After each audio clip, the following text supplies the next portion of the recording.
જો આપણે એકાઉન્ટનું chapter number જે છે ભાગ 2 નું કયું છઠ્ઠું રોકડ પ્રવાહ પત્રક એની અંદર રોકડ પ્રવાહ પત્રક તૈયાર કરવા માટે આપણે શું શીખ્યા કે રોકડ પ્રવાહની પ્રવૃત્તિઓને કેટલા ભાગમાં વહેંચાય 3 પહેલી કઈ પ્રવૃત્તિ કહેવાય કામગીરીની હવે ધંધાની મુખ્ય પ્રવૃત્તિ છે એને આપણે કહીએ છીએ કામગીરી તો કામગીરી એટલે પ્યોરલી તમે જુઓ તો ધંધાનું ખરીદ વેચાણ જે થતું હોય એ ધંધાની મુખ્ય પ્રવૃત્તિ કહેવાય માલની ખરીદી કરવી માલનું વેચાણ કરવું તો એના આધારે આપણે કામગીરીની પ્રવૃત્તિમાંથી ઉદ્ભવતો રોકડ પ્રવાહ શોધવાનો હોય તો એના માટેનું સ્ટેટમેન્ટ બનાવીએ છીએ કેવી રીતે બનાવવાનું તો કામગીરીની પ્રવૃત્તિમાંથી જે નફો મળે એ નફાથી આપણે દાખલાની શરૂઆત કરવાની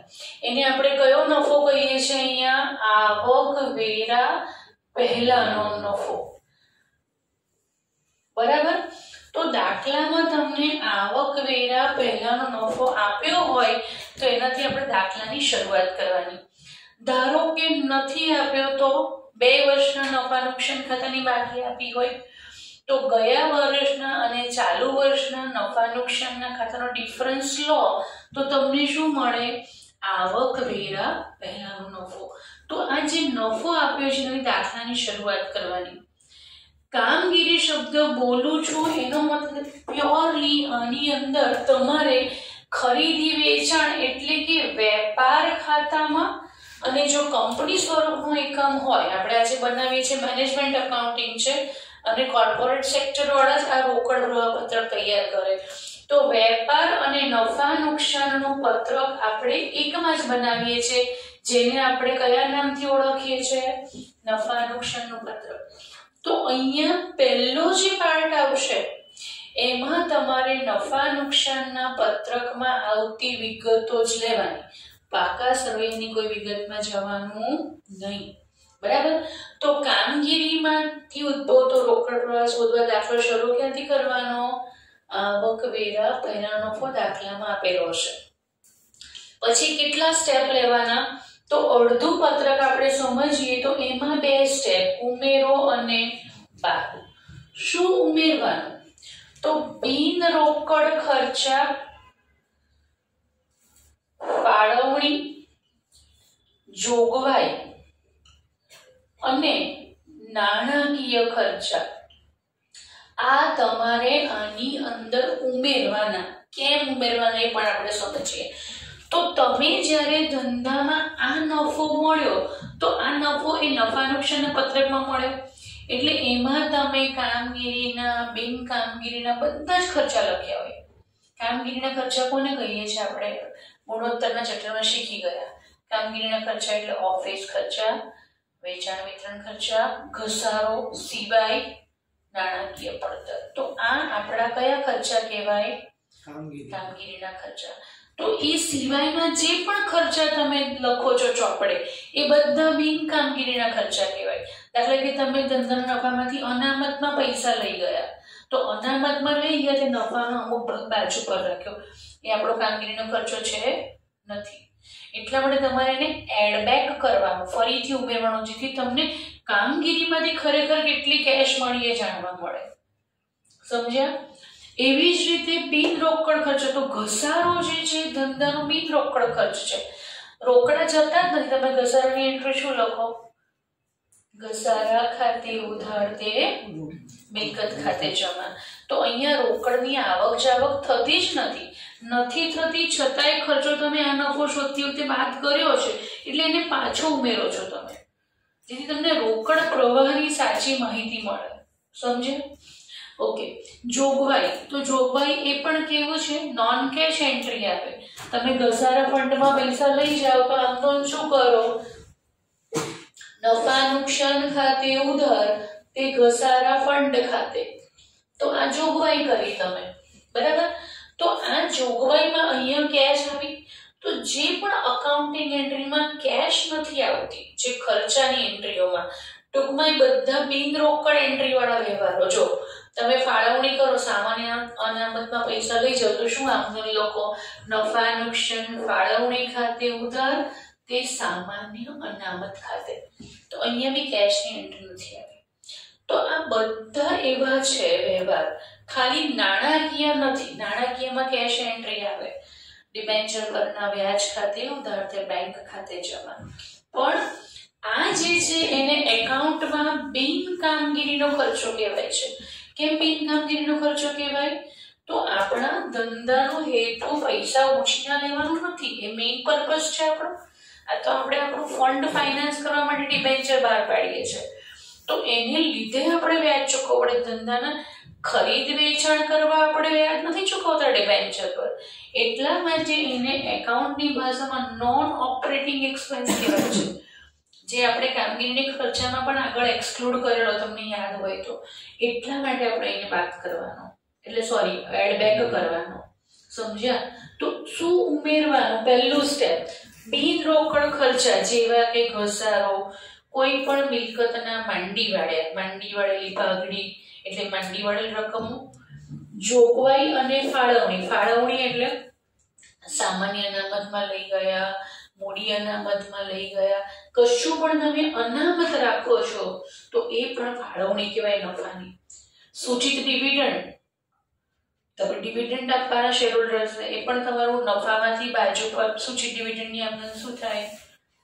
નફા નુકસાન ફાળવણી ખાતે ઉધાર તે સૂચિત ડિવિડન્ડ ખાતે.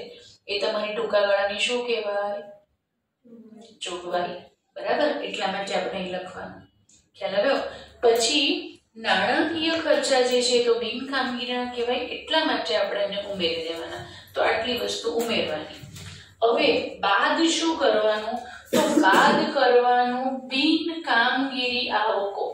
જો આપણે કામગીરી લગતી વિગત શોધવી છે એટલે જે પણ બિન કામગીરીનું છે બધું આમાંથી કાઢી નાખવાનું.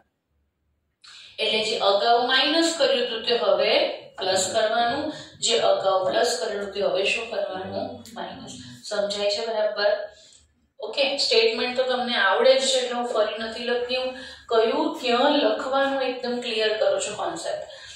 તો બિન કામગીરીની આવકો એટલે નફા નુકસાનમાં જમા બાજુ પર તમે જે પણ આવકો લખો છો એ બધી જ ઉપજ કોઈ પણ આપી હોય એ ઉપજ તમારે અહીંયાથી શું કરવાની? માઇનસ કરવાની. તો આમાં તમે આને પ્લસ કરશો પહેલી વિગત, ટોટલ જે આવ્યું ત્યાં માઇનસ કરશો એટલે અહીંયા જે મળશે એને આપણે કહીએ છીએ કાર્યશીલ મૂડીમાં ફેરફાર પહેલાનો રોકડ પ્રવાહ. બોલો, ખબર પડી ગઈ?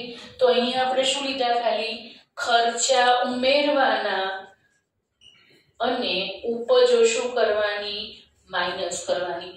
એટલે ફરી નફો ઉમેરો બાદ ઉમેરવાના શું? ખર્ચા. કયા ખર્ચા? બિન રોકડ ખર્ચા. એટલે કયા? ઘસારો અને માંડી વાળેલી કોઈ પણ મિલકતની રકમ હોય તો તે. બરાબર? ચાલો, પછી ફાળવણી એટલે શું? સામાન્ય અનામતમાં લઈ ગયા, મૂડી અનામતમાં લઈ ગયા, કોઈ પણ અનામત ધંધામાંથી રાખો છો તો એ પણ અહીં આવે. જોગવાઈ, પ્રોવિડન્ટ ફંડમાં તમે પૈસા લઈ ગયા, બરાબર, ઘસારા ફંડ રાખ્યું તો આ જોગવાઈઓ કહેવાય, એ પણ અહીંયા તમારે ફરીથી ઉમેરી દેવાની. અને નાણાકીય ખર્ચા એટલે કોઈ પણ પ્રકારના લોનના વ્યાજ ચૂકવ્યા હોય તો એ પણ ઉમેરવાના. ડિબેન્ચરનું વ્યાજ, બેંક લોનનું વ્યાજ, કોઈ પણ વ્યાજ. ખ્યાલ આવી ગયો? બાદ કરવાની બિન કામગીરીની આવકો એટલે મિલકત વેચાણનો નફો, મળેલ વ્યાજ, મળેલ દલાલી, મળેલ કોઈ પણ ખર્ચો હોય તો એ તમારે અહીંયાથી રિવર્સ જવાનું છે એટલે બાદ કરવાનું. હવે પાછા બીજા બે સ્ટેપ. હવે કયા બીજા બે સ્ટેપ? ફરીથી ઉમેરો અને બાદ કરો. બરાબર?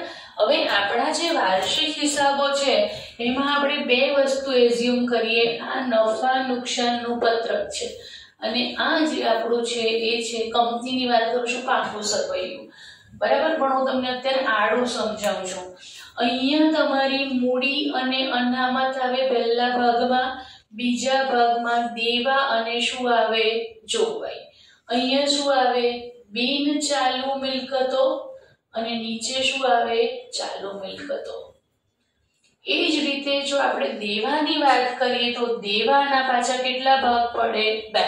કયા 2 ભાગ પડે બોલો? ચાલુ દેવા અને બિન ચાલુ દેવા. તો આમાંથી જે ચાલુ દેવા અને ચાલુ મિલકતો છે ને, આ શાને કારણે ઉદ્ભવે છે? ચાલુ મિલકત અને ચાલુ દેવા તમારા ધંધાની કામગીરીને કારણે ઉદ્ભવે છે. કારણ કે એમાંથી તમને ધંધાની કઈ મૂડી મળે છે? કાર્યશીલ મૂડી. લાંબા ગાળાની મૂડી તમે કેમ લાવો છો? મિલકતો ખરીદવા, ધંધો શરૂ કરવા માટે. એટલે એના પર જે વ્યાજ ચૂકવો છો એ નાણાકીય ખર્ચ કહેવાય. એ ધંધાનો રેગ્યુલર ખર્ચ નથી. પણ તમે જે ધંધા માટે કાર્યશીલ મૂડી ઊભી કરવા માટે જે પણ દેવા કે નાણાં ઊભા કરો છો ચાલુ પ્રકારના, એટલે કે ટૂંકા ગાળાના, તો એ તમને તમારો બિઝનેસ ચલાવવામાં હેલ્પફુલ થાય છે. એટલે આ જે બંને છે ને એની અસર તમારે અહીંયા ક્યાં આપવાની? કામગીરીમાંથી ઉદ્ભવતા પ્રવાહમાં. બરાબર. હવે એક સિમ્પલ લોજિક અહીંયા આપણે એવો યાદ રાખવાનો છે કામગીરીની પ્રવૃત્તિ માટે કે ખર્ચ કે નુકસાન હોય તો એને તમારે શું કરવાનું? ઉમેરવાનું. બરાબર. એવી જ રીતે ઉપજ અને લાભ હોય તો એને તમારે આ પત્રકમાંથી શું કરવાનું? માઇનસ કરવાનું. ઊંધું. તો જો પહેલા સેગમેન્ટમાં આપણે ખર્ચ ઉમેર્યો, બીજા સેગમેન્ટમાં ઉપજને બાદ કર્યું, તો હવે શું બાકી રહ્યું? નુકસાન અને લાભ.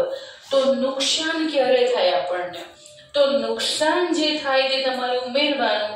તો ચાલુ મિલકત અને ચાલુ દેવામાં કયો એવો ફેરફાર થાય છે કે જે ધંધાને નુકસાનકારક છે? તો ચાલુ મિલકતોમાં શું બોલો? ઘટાડો. બરાબર. ચાલુ મિલકતોમાં ઘટાડો અને ચાલુ દેવામાં શું થાય? વધારો. તો એ બંને વિગત તમારે અહીંયા લખી અને અહીંયાથી શું કરવાની? એને ઉમેરી દેવાની આની અંદર. સમજ પડી? તમને એમ કીધું હોય કે સ્ટોક પહેલા કરતા ઘટ્યો, ગયા વર્ષે 10,000 હતો, આ વર્ષે સ્ટોક 8 થઈ ગયો, તો ચાલુ મિલકત શું થઈ? આપણી ઘટી. તો ધંધાને શું થયું? નુકસાન ઉમેરવાનું. ટૂંકમાં તમે જે પુનઃમૂલ્યાંકનનો કોન્સેપ્ટ શીખી ગયા પુનઃગઠનના ચેપ્ટરમાં, એમાં જે પુનઃમૂલ્યાંકનમાં ઉધાર કરો છો ને એ જ વસ્તુ અહીંયા શું કરવાની? ઉધાર કરો છો તે ઉમેરવાની. જે વસ્તુ પુનઃમૂલ્યાંકનમાં આપણે જમા કરતા શીખ્યા તે અહીંયાથી શું કરવાની? ખ્યાલ આવ્યો? એટલે શું પણ કયું? ખાલી ચાલુ પ્રકારનું. હવે બાદ શું કરશો? તો ધંધામાં જે લાભ થયો તે બાદ કરવાનું છે. ઊંધું. લાભ કયારે થાય? ચાલુ મિલકતો બોલો વધે અને ચાલુ દેવા ઘટે. તો આ બંને વિગત તમારેથી માઇનસ કરવાની. એટલે છેલ્લો જે આન્સર આવશે એને આપણે કહીશું કામગીરીમાંથી ઉદ્ભવતો રોકડ પ્રવાહ. પછી આપણે એના દાખલાની પ્રેક્ટિસ પણ કરીએ. અત્યારે પહેલા આખો કોન્સેપ્ટ ક્લિયર. અને આ હંમેશા આવક પ્રવાહ જોવામાં, આવક જાવક હોય ધંધામાં રોકડા કેશ આવતી હોય તો ધંધો ચલાવી શકે. નેગેટિવ બેલેન્સ કેવી રીતે હોય કેશનો? એ હંમેશા પ્લસ જ હોય. ખ્યાલ આવી ગયો? તો બોલો ફરી. કામગીરીમાંથી ઉદ્ભવતો પ્રવાહ કેટલા સ્ટેપમાં દાખલો ગણવાનો? 4. શરૂઆત ક્યાંથી કરવાની? આવક વેરા પહેલાનો નફો. બરાબર. પછી 4 સ્ટેપ. ઉમેરો બાદ. ઉમેરવાનું શું? ખર્ચા. બાદ શું કરવાનું? આવકો. ફરી ઉમેરવાનું શું? નુકસાન. બાદ શું કરવાનું? લાભ. બરાબર. અહીંયા શું ઉમેરવાનું? પહેલા સ્ટેપમાં બિન રોકડ પ્રકારના અને નાણાકીય ખર્ચા ઉમેરવાના. આ અનામત ફાળવણી બધું બિન રોકડ જ કહેવાય. એમાં એકાઉન્ટિંગ એન્ટ્રીમાં કશે રોકડ ખાતું જમા થાય, મેં તમને બતાવ્યું હતું હમણાં ઉપર. અહીંયા રોકડ આવતું જ નથી. તો જે વ્યવહારમાં રોકડ ખાતું સંકળાયેલું એ બધા બિન રોકડ વ્યવહાર કહેવાય. ખ્યાલ આવ્યો? અને આવકો ઉમેરવાની, મિલકતનો ઘટાડો, દેવાનો વધારો શું કરવાનો? ઉમેરવાનો. મિલકતનો વધારો, દેવાનો ઘટાડો. આ શું થયું? આ ફાયદો થયો તો ફાયદો થાય તો ઉમેરવાનો સમજ પડી ગઈ. ચાલો હવે આ તો છે ને બહુ સિમ્પલ. હવે નફા નુકસાનના પત્રકમાંથી આપણે અહીંયા કઈ વિગતો લઈ લીધી? તો કઈ લીધી? અનામત લીધી, જોગવાઈઓ કરી તે લીધી, નાણાકીય પડતર લીધી અને બીજું શું લીધી? આવકો લીધી. બરાબર. તો આ બધું તમે પ્લસ માઇનસ કરો એટલે ખરેખર તમારા ધંધામાં કેટલી કેશ હતી શરૂઆતમાં આપણને ખબર પડે કામગીરીને કારણે.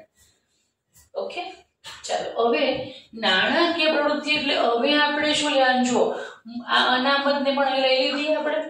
બરાબર.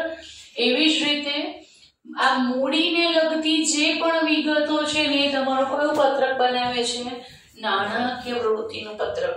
તો નાણાકીય પ્રવૃત્તિનો સીધો સંબંધ ધંધાની મૂડી સાથે છે. ધંધાની મૂડી બે પ્રકારની હોય, એક માલિકીની મૂડી અને બીજી કઈ મૂડી આવે? ઉછીની મૂડી. તો માલિકીની અને ઉછીની મૂડી જે છે એ તમારો કયો પ્રવાહ ઉભો કરે છે? નાણાકીય પ્રવૃત્તિમાંથી ઉદ્ભવતો રોકડ પ્રવાહ. તો આ જ્યારે બનાવો છો ત્યારે તમારી વિગત અને રકમ અને એમાં તમારે પ્રશ્ન પૂછવાનો પોતાને કે આ પ્રવૃત્તિને કારણે ધંધામાં આવક થાય છે. આવક થાય તો પ્લસ એટલે આપણી ભાષામાં બારણા ખુલ્લા, અને જો જાવક થતી હોય તો માઇનસ એટલે આપણી ભાષામાં બારણા બંધ. બરાબર. હવે એક સિમ્પલ લોજિક ધ્યાન રાખો. તમે માલિકીની કે ઉછીની મૂડી મેળવવા માટે કઈ પ્રવૃત્તિ કરો? તો માલિકીની મૂડી એટલે શેર, ઉછીની મૂડી એટલે ડિબેન્ચર, બોન્ડ, જાહેર થાપણો, બેંકની લોન. આ બધી તમારી શું કહેવાય? મૂડીને લગતી પ્રવૃત્તિ. તો તમને એમ કીધું કે શેર બહાર પાડ્યા. હવે શેર બહાર પાડીએ તો પછી રોકડ ધંધામાં આવે કે જાય? બોલો, આવે. એટલે કયો પ્રવાહ કહેવાય? આવક પ્રવાહ. તમે અગાઉ જે ડિબેન્ચર બહાર પાડ્યા છે પછી લખજો. ડિબેન્ચર બહાર પાડ્યા છે તો ડિબેન્ચર બહાર પાડ્યા ફરી કયો પ્રવાહ આવ્યો? આવક. પણ તમે અગાઉ બહાર પાડેલા ડિબેન્ચર જો પરત કરો છો તો પૈસા જાય. બેંક લોન પરત કરી, બોલો, પરત શબ્દ આવે તો ઇટ રિફ્લેક્ટ્સ જાવક, અને બહાર પાડ્યા આવે તો રોકડની આવક. હવે આ સિવાય શું યાદ રાખવાનું? તો નાણાકીય પ્રવૃત્તિ એટલે કે તમે જે માલિકીને અને ઉછીની મૂડી મેળવી છે એને કારણે જે પણ ખર્ચ થાય છે મૂડી મેળવવાને કારણે, તો ઉછીની મૂડીને કારણે આપણને જે ખર્ચ થાય છે જેને આપણે એકાઉન્ટની ભાષામાં નાણાકીય ખર્ચા અથવા નાણાકીય પડતરની નામથી ઓળખીએ છીએ. જેવું કે ડિબેન્ચર પર વ્યાજ ચૂકવ્યું. બરાબર. લાઇકવાઇઝ માલિકીની મૂડી હોય તો શેર પર શું આપો છો? બોલો, ડિવિડન્ડ ચૂકવ્યું. તો ઓનલી વ્યાજ કે ડિવિડન્ડ ચૂકવ્યું શબ્દ આવે તો એને પણ તમારે નાણાકીય પ્રવૃત્તિમાં લેવાનું, કારણ કે મૂડી બહાર પાડવાને કારણે તમને ખર્ચો થાય છે. તો આ ચૂકવ્યું કયો પ્રવાહ દર્શાવે? જાવક.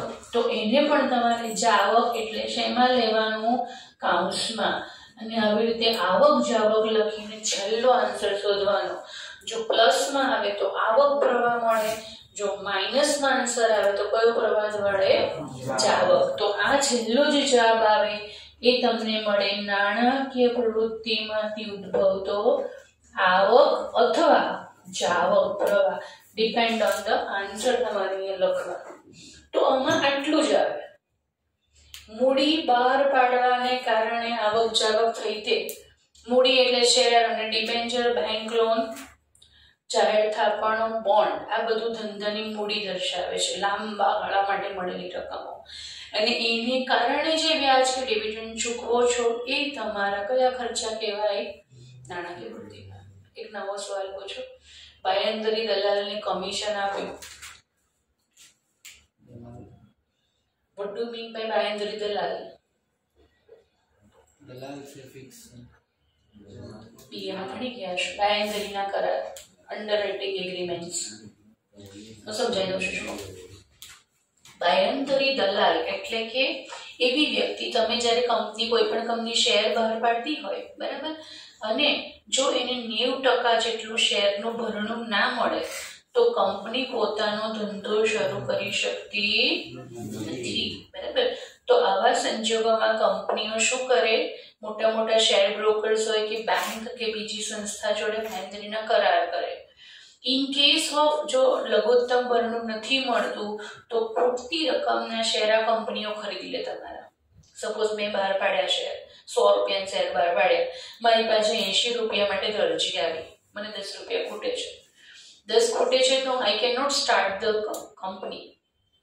મને કંપની લો બોર્ડ પરમિશન જ ના આપશે. તો હું શું કરું? તમારી જોડે પહેલેથી એગ્રીમેન્ટ કર્યો કે ભાઈ જેટલા ખૂટે એટલા તમે હમણાં લઈ લેજો. So you will buy 10 rupees share, એટલે મારું 90% રિક્વાયરમેન્ટ ફૂલફિલ થઈ ગઈ.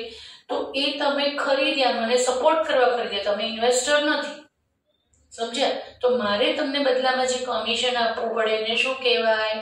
બાંહેધરી કમિશન. તમે એ શેરનું શું કરશો? થોડાક બજારમાં ભાવ ઉચકાશે ને એટલે શેર આપણે વેચી દેવાના. જે બાંહેધરી દલાલ હોય એ કામ કરે. તો બાંહેધરી દલાલને જો મારે કમિશન આપવું પડે તો ઇટ ઇઝ ઓલ્સો નાણાકીય પ્રવૃત્તિને કારણે થતો ખર્ચો. આ એક ઓફ ટ્રેક સમજાયું તમને, 12માં આવશે નહીં એટલું ડિટેલમાં. સમજણ પડી? તો એ પણ અહીં લેવાય. અને છેલ્લું જે છે એ આપણે ભણાવી દઈએ છીએ રોકાણ પ્રવૃત્તિમાંથી ઉદ્ભવતો રોકડ પ્રવાહ. તો જુઓ હવે શું બાકી રહ્યો બધા મારી તમારી પાસે? શું બાકી રહ્યું? એકલું બિન ચાલુ મિલકતો. તો ધંધાની જે પણ બિન ચાલુ મિલકત છે, બિન ચાલુમાં બે જ આવે, કાયમી, દ્રશ્ય, અદ્રશ્ય, અને સાથે બીજું શું આવે? બિન ચાલુ રોકાણ. તો તમારું જે કંપની સ્વરૂપનું એકમ છે, આપણે જે પાકું સ્વરૂપ બનાવીએ છીએ, એમાંથી આટલી જ વિગતો રોકાણ પ્રવૃત્તિમાં આવે. કઈ? કાયમ મિલકતોમાં દ્રશ્ય, અદ્રશ્ય અને બિન ચાલુ રોકાણ. તો આને કારણે આપણને આવક થતી હોય તો આવક પ્રવાહ, જાવક થતી હોય તો જાવક પ્રવાહ. ફોર એક્ઝામ્પલ દ્રશ્ય મિલકતનું ઉદાહરણ લઈએ તો જમીન ખરીદી. તો જમીન ખરીદી તો શું કહેવાય? પૈસા ગયા. રોકાણ વેચ્યા, બોલો કયો પ્રવાહ કહેવાશે? આવક. ખ્યાલ આવ્યો? તો મિલકતોને કારણે જે આવક જાવક થાય એને આપણે આમાં કન્સિડર કરીશું. પ્રવૃત્તિમાંથી ઉદ્ભવતો જે પ્રવાહ છે તો એમાં શું ધ્યાન રાખવાનું? બોલો શું ધ્યાન રાખવાનું? ખાલી બિન ચાલુ મિલકતોને કારણે પૂછવાનો સવાલ. યંત્ર વેચ્યા, રોકડ આવે કે જાય? આવે કે જાય? આવે. યંત્ર વેચો તો આવે, તો આવક પ્રવાહ. પાઘડી ના ચૂકવ્યા સપોઝ તો પૈસા જાય. કોપીરાઇટ ખરીદ્યા તો જાય. તો ખરીદ ટૂંકમાં મિલકત ખરીદીએ તો નાણાં જાય, જાવક પ્રવાહ. મિલકત વેચીએ તો પૈસા આવે એટલે આવક પ્રવાહ. એ સિવાય બીજું યાદ શું રાખવાનું? તો મિલકતને કારણે જે આવક મળે છે આપણને, એ બધી તમારે અહીંયા આવક પ્રવાહમાં લેવાની. અહીંયા તમે જોયું મૂડીને કારણે કયો પ્રવાહ મળ્યો? જાવક. મૂડી બહાર કાઢીને તમારે ડિવિડન્ડ ચૂકવવું પડે છે, વ્યાજ ચૂકવવું પડે છે, તો અહીંયા જાવક આવે. જ્યારે મિલકતમાં શું આવશે? આવકો. જેવું કે ભાડું મળ્યું, કોને કારણે મળ્યું? તો મકાન છે આપણું એટલે ભાડું મળે છે, બરાબર. એવી જ રીતે બીજી આવકો ક્યારે પ્રાપ્ત થાય તમને? મળેલ ભાડું છે, બોલો એકાદ આવક. આવક મળે ક્યારે? રોકાણો પર વ્યાજ મળ્યું. વ્યાજ મળ્યું. કેમ મળ્યું? બીકોઝ તમે રોકાણમાં ઇન્વેસ્ટમેન્ટ કર્યું છે. તો મિલકતને કારણે ઉદ્ભવતી આવકો છે એ પણ તમારા આવક પ્રવાહનો ભાગ બને રોકાણ પ્રવૃત્તિમાં. તો તમે જોશો તો આ જે વિગત છે, મળેલ ભાડું અને રોકાણ પર વ્યાજ અહીંયા પણ આવશે અને અહીંયા પણ આવશે આ જગ્યાએ. તો તમને પૂછાય કે કઈ વિગત? બંને પ્રવૃત્તિમાં આવે. રોકાણ પ્રવૃત્તિ પણ કહેવાય અને કામગીરી પણ કહેવાય. તો કઈ આવે? મળેલ વ્યાજ, મળેલ ડિવિડન્ડ વગેરે, મળેલ ભાડું. એવી જ રીતે કઈ પ્રવૃત્તિ નાણાકીય પણ કહેવાય અને કામગીરીની પણ કહેવાય. તો કયું આવશે એમાં? નાણાકીય ખર્ચ, ચૂકવેલા વ્યાજ. સમજણ પડી? ઓવરઓલ આપણો આખો કોન્સેપ્ટ થઈ ગયો ક્લિયર. બરાબર, પરફેક્ટ સમજ પડી. તો આ આખું આવી રીતે 3 બને અને પ્રેક્ટિકલી બનાવીએ તો આખો સ્ટેટમેન્ટ કન્ટિન્યુએશનમાં જ હોય. આપણે અહીંયા પાર્ટમાં શીખવાનું છે. ઓકે, બરાબર.